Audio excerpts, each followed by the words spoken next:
Looks like I'm gonna have to re-record this because the audio was horrible last time I did it, and it peaked a lot. Hinkle Family Boys Center. Nah, it's called Hinkle Family Fun Center. It's an awesome place. I love Hinkle. It's awesome. I mean, I haven't been there in like 3 years, but it's still awesome as I remember it. So let's dive into the funnest times of my life ever.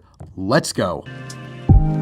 Okay, so you may know Tweezer from the Nerf War video. He's the one who was kind enough to let me tag along on this trip, and at the time, I was all like, what's a Hinkle? I've never been there up until that point, so I was pretty excited and interested. So we get in the car, we start driving, and the trip remained mostly quiet, but I was at that age where I wanted all the attention, aka age 11. Yeah, that subject alone is going to be its own video, mark my words. So Tweezer's dad had a Coke and he began to burp. And every time he would do so, he would say, excuse me. And I would too, for some reason. It would be like this. Excuse me, excuse you, excuse me, excuse you, excuse me, excuse you. It's just like that through the whole trip. Like, shut up, 11-year-old Tay-Tay, stop. Okay, anyway. This place was poppin', my boingos. The roof was 20 feet tall and had Sonic and Mario plushes hanging from the ceiling. There were giant tires everywhere. They had a claw machine that sold Xboxes and iPads. This place was the craziest. I wanted to explore a little bit, familiarize myself with the place, so me and Tweezer split up. I knew the place from top to bottom now, and we decided to start playing games. But the games we wanted to play were in the next building over. It was still Hinkle, but they had all the good stuff in the next building, so off we went. We arrived, and holy moly guacamole, extra cheese, and pepperoni, this place was even better. They had laser tag, robot super games, N64, Mario stuff. They had motorcycle games. They had everything, all jam-packed into one little building. But most of it was taken up by the laser tag arena, which I will get to later. So let's get to those games, shall we?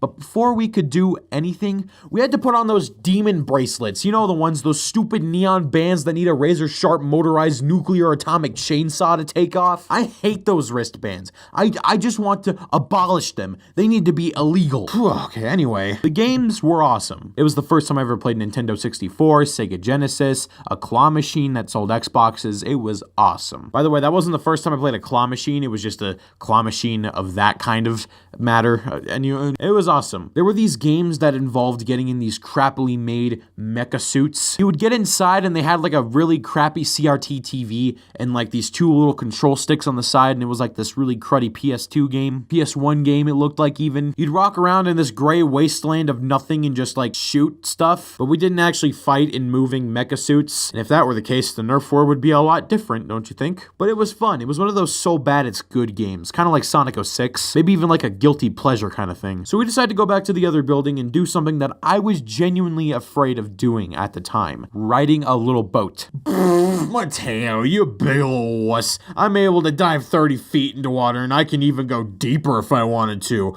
You are such a pathetic child. Shut up. I can tell you why I'm scared of this. I almost drowned once. That's why I was so scared of it. Here's a fun story. I was originally going to save this for its own video, but it's too short. So let me pull off a quick Ace Ventura and try to do this myself. One time, me and my sisters were going to go swimming, and I was really excited. We arrive, and everyone is telling me to wait so they can teach me how to swim, but I could barely contain myself, so the first thing I decided to do was dive in head first into the pool. But remember, I can't swim, so panic mode sets in. My grandma comes in and gets me, and now I look like a huge idiot, and everyone's staring at me like, what the heck is that kid doing? This pool is like 5 feet deep, and now I can't swim.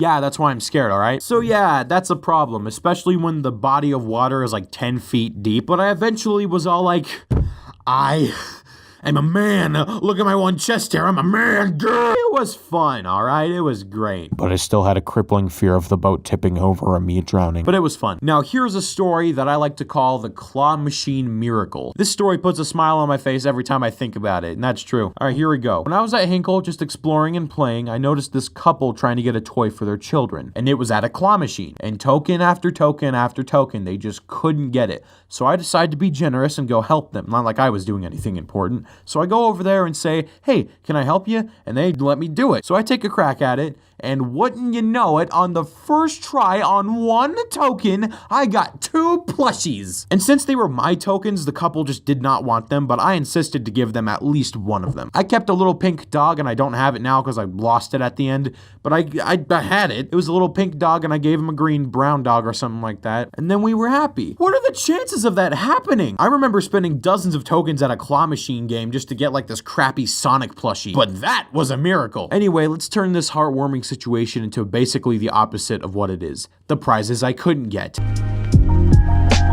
So you know the blood-boiling ticket amounts you need to get in order to get a keychain?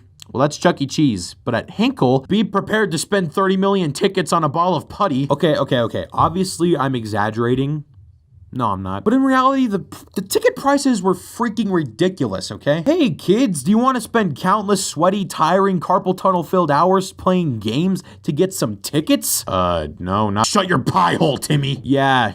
Getting the tickets, it sucks. It's already a hassle enough to get a game that doesn't have a line that stretches the whole building, having awful players, a player who has 100 million tokens and too much time to waste, or the machine is out of order, or just doesn't have any tickets. It is so hard to find a game that isn't that, and usually it's kind of like foosball or skeetball or whatever it's called. And it's the most infuriating thing ever, the prizes, because like I'm seeing like a jet or whatever, some football helmet that's the size of a Riz cracker, some kind of rubber band ball or some crap like that. All of those things cost thousands of tickets. It's just like, buh. You're gonna make me spend all of this time having fun at these games, and I'm expecting something at the end, okay? I'm not getting these tickets for nothing, you know? I'm getting these tickets to exchange at the front counter to get a cool toy, so that way I can put it up on my shelf and look at it and say, I won that at Hinkle Family Fun Center. That's what I did. I did that. Oh, okay. Let's skip over the ticket bullcrap and go to the funnest part of the whole trip.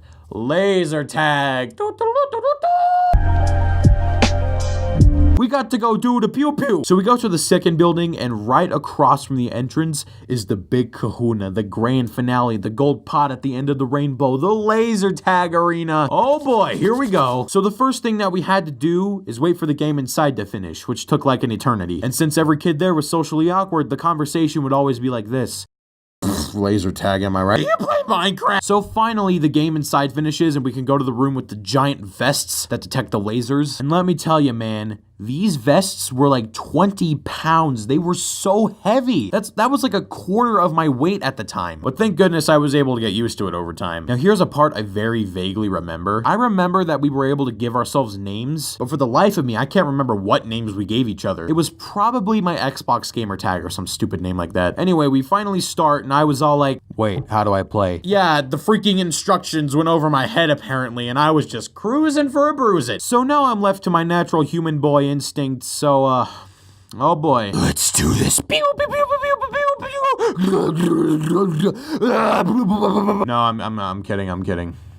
But no, literally, I was hot garbage at this game. I was such a wuss that when I would encounter someone, I would just freaking dip out of there. And guess what? That's breaking a rule, apparently. Oh yeah, let me tell you about the freaking rule system real quick. You can't run, climb, jump, walk, sleep, wear shoes, wear the vest, talk, chew gum, breathe, live. You felt like a lab rat. You were so controlled. Just walk and shoot the gun. And it's not like the smoke and strobe lights were helping at all. Oh yeah, strobe lights. Every time I would go by a strobe light, I would have a mini seizure. I was just really sorry for anyone who had epilepsy in that room because that was just like crazy. They went over the top with everything. So me and Tweezer split up, and now I'm just horrified because he didn't even tell me that we were gonna split up. He was just all like, okay, bye, and then he just ran away. And I was like, oh crap. So what's a little insecure boy to do in this place? I was royally screwed, so there was nothing I can do about that, so exploring, yeah. I start to walk around and I spot my first target, and I was all like, don't shoot! But then I shot him. Don't shoot. Don't shoot? What the? Mateo, you little blob of sadness, put up your dukes and clobber this guy with a laser. Just why? The whole point of the game is to tag him with a laser. Laser tag. Just, oh gosh, if this were me today, I would clobber that little kid. And I remember being like that through the whole game, which is crazy to say because if I'm able to fight a Nerf war which took place prior to this, why can't I do that just as well here? So I'm running around, and every time someone comes around to me, I'm all like, I'm too young to die, don't shoot me. And then I just spam the heck out of the trigger until I hit someone or something. But unfortunately, 99% of the time, I would get shot more times I'd hit someone. Because the little stick figure looking kid decided to take dibs on the biggest kid of the room, which means he had an advantage over us. So instantly, everybody was just screwed. Great job for making the game unfair, kid. Now that's baloney. But I remember my one possible moment of redemption. I was wandering around, staying alert, when suddenly I hear someone around the corner behind me. And I'm all like, oh boy, oh boy, oh boy. So I got to the opposite corner, and then at the perfect moment, I turn around, one towards them, and then freaking in slow motion, I'm like, pew, pew, 2, and then I got both of them in one shot. But that didn't matter, of course, because it was one more hit on somebody to get the game to finish, so someone shot me, and then I lost. The game ended, and I was just relieved we can finally leave. And I loved the feeling of that 12 million ton vest coming off. It was like escaping prison for the first time. Anyway, we finally leave, and it was the most fun ever. And remember that little plushie I said I lost earlier? Yeah, that was a fun way to end the story. Whoa, well, that re-recording was a lot better than I thought it was. I sounded a lot more enthusiastic and I didn't screw up any lines. At least, as I can remember, I did screw up that fast talking part a little bit. Anyway, Happy New Year, everybody. It's been a great New Year so far. It's December 30th, so I still have a couple of days left until 2018, so this video is definitely not going to be out by the 1st of January, which is what I wanted to do, but I just didn't have enough time because I've been lazy lately. Getting back into the grind was kind of difficult because I was so used to taking a break and not doing anything, but I'm officially back into the grind, so I'm all right now. Anyway, here's some awesome fan art from some awesome people, and thank you. Anyway, I'm gonna go start making the next video now, because I do that, and bye-bye.